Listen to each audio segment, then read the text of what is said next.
104.5 The Team, your home for New York Yankees baseball.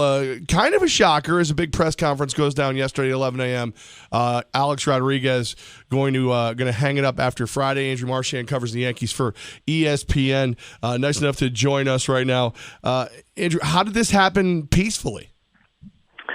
Well, you got to give Alex Steinbrenner the credit for why it happened peacefully, because he's the one who first off let A-Rod return to the game after suspension, where he could have paid the $61 million that he was owed at that point, but Steinbrenner first off didn't want to do that. And secondly, you know what? He felt like they might be able to get some production out of A-Rod, and he was proven right last year when he had 33 homers and they made the wild card. But this year he struggled, and he hasn't been playing of late. A lot of times just sitting on the bench. And so Hal approached him and put out this plan where they would release him and he could become a special advisor to help work with the younger guys next year. And so that's what they've done. And so for A-Rod, if he had been released at that point after the 1-year suspension, I think he'd be a pariah in baseball, kind of like Pete Rose has been. And instead, now he has a chance to be not only involved in the Yankees, but perhaps own a team or do other things later in his life. Andrew, there's been, some speculation, of course, as to whether he might get picked up by another team, specifically the Marlins. You think you put any credence in that? A little bit. I mean, he's very popular in Miami. Jeffrey Loria has done different things. They signed Ichiro this year. They have Barry Bonds as a hitting coach. And, they have a manager, Don Mattingly, who knows A-Rod, knows his work ethic. So, I don't think if that happened, I wouldn't be shocked.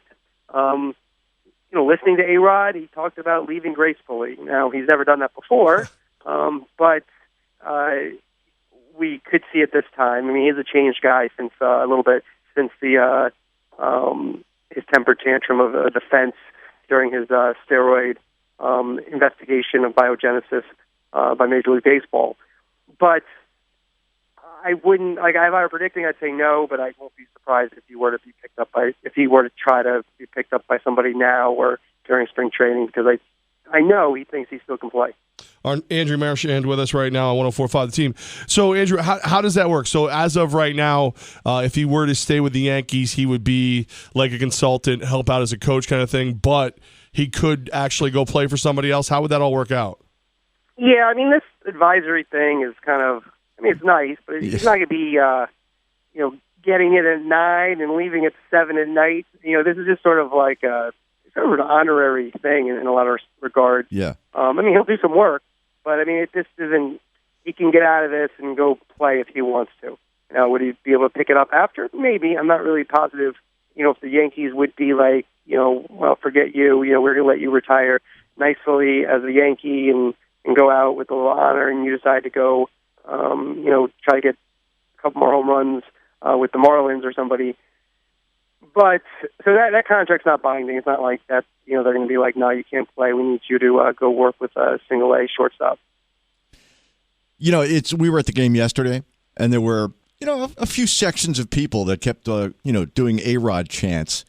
Is this whole advisory thing, in your opinion, Andrew, really like putting whipped cream on a pile of what? Not really. Look, I think there's something to it. It is nice on both sides because, if they wanted to, they could have sent out an email at 11 o'clock yesterday, no press conference, saying that they're calling up Tyler Austin, who's at AAA, and Alex Rodriguez has been designated for assignment. They could have done that, and, we all would have scrambled to try to talk to A-Rod. They could have embarrassed him that way. Instead, Hal met with him. They offered him this role, post-playing career role, and went from there. So I don't think we should be too over cynical about it. I think that it's a tough situation when an athlete's not performing the way he once did, and so in this situation, I think that they gave him that, or Hal Steinbrenner gave him that option, and A-Rod took it. He also didn't have to take it. He just said, "No, just pay me. I'm good. I don't need to be involved in the organization. I don't want to help out. Just give me the money you owe me, and I'll leave, and we don't have to talk again." But he wants a relationship with the Yankees, and I think if he values that, I think he'd be smart not to come back. Personally, I just think he's ended well. I think he's actually ended about as well as he could. almost think it's good for him to get out of the game before he gets in trouble again, and go live the rest of his life and have a post-playing career life that can be pretty good instead of being in the game and who knows what else he'll do to get in trouble in terms of the game that could jeopardize his post-playing career.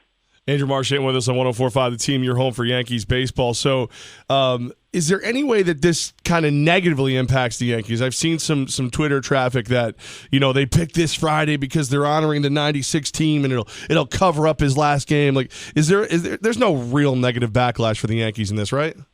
I mean, I don't think so. I don't know. I just think this is how it happened. I don't think it necessarily was like, people love conspiracy theories. I don't think it got like, let's make it so it's Friday. I mean, they didn't have to do anything. I mean, if that were the case, let's say if that, those people who are saying that, then you have to ask those people, well, why didn't they just let him go? If they're trying to cover it up. They could have cut him yesterday. They could have played him. They could have announced it yesterday. Had him played in the game. He wouldn't have to go to Boston. Instead, he said, you know what, give me a week. Let me have a farewell game next Friday so my family can be up to see my final game. And so, in that regard, I think that's. I don't think that's true. I think that's thinking too much. Yeah, the final game is going to be very, very interesting. And I think that you're right about sending him off is pretty much the best way they could have possibly done it. Now, you've been covering the Yankees, Andrew, for a long time. Do you have a great Alex Rodriguez story you can tell us? I mean, how many do you want? What kind of story? What kind of story do you want? What are you looking for? Something funny, if you got it. Otherwise, whatever the best one, the one that sticks out most in your mind. All right.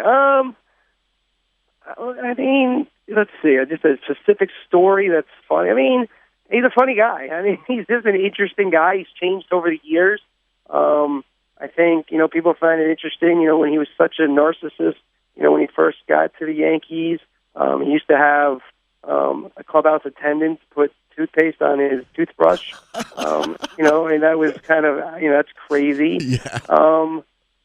During the whole biogenesis, I don't know. There's been so many. We've had a little bit of a falling out because I've read a number of columns saying that, if he doesn't hit, they need to, he probably needs to go. I don't think it was overly harsh or unfair, but he didn't like him.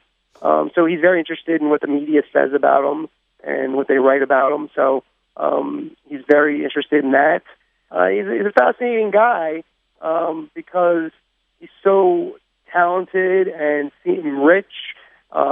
He had a lot of famous girlfriends. Yep. And but on the other side, he's as insecure as anyone, and so if not more so, which is very interesting dichotomy that he brings to the table. So he's been a guy that's been very fascinating to cover. Andrew Marchand with us. So this has been, a pretty odd time to be a Yankee fan. I mean, you go back to like '89 when they sold, and now you're seeing the pieces that were part of that '09 World Series start to crumble away. Who else? Like, who's next? Do you think that won't be there as far as the Yankees when they move forward? Well, really, the last real domino to fall would be CC Sabathia, but he has another year left on his contract, so he'll be back next year, most likely. And so, but you know what? If he's not producing, maybe they eat his last $25 million. I mean, he hasn't pitched well for a while now. He started off very strong, but struggled for a couple months now. But yeah, they're all gone. I mean, this is a new team. I think Yankee fans, though, and you might have better handle on this in your region than I would, but I feel like they want something new. That they want to see a new crop of players, and they don't really want to see these aging veterans that they're just trying to wring out, like a washcloth, the last remaining talent out of them. So, to me, that's what Yankee fans want, and that's what they're going to kind of get over the next couple of years. Now, will they win as much? Maybe not, but they do have the makings of building a pretty strong team with the trades they made and the improved farm system. And then you have the class of 2018. Featuring Bryce Harper and a long list of superstars that could be available. The Yankees probably will go in with a bank account that's ready to be filled up again. So I think that the Yankees very well could have brightness on the horizon. In the next 2 years, they may be building towards that. Andrew, before we let you go, I started thinking about the math yesterday when we were coming back from Yankee Stadium. They could be one of the lowest paid teams in the league next year.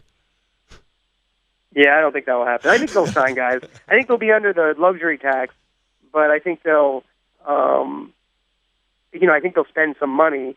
But you see, the thing is, A-Rod's contract still counts towards the salaries for next year. Okay. So you don't lose his money.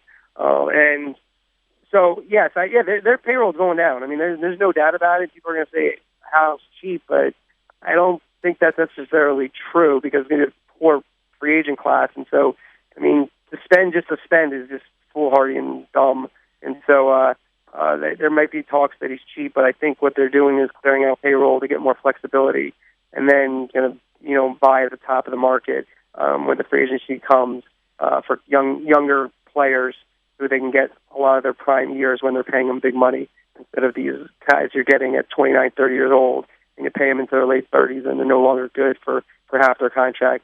And they also have to avoid contracts like Jacoby Ellsbury's where they're not even good at the beginning of the contract. Andrew Marchand, he's very busy right now. Nice enough to make a couple minutes for us here on 104.5 The Team. We appreciate it, and I'm sure you're on to one of the other TV shows for ESPN, The Mothership. All right, thank you very much. Thanks, Andrew.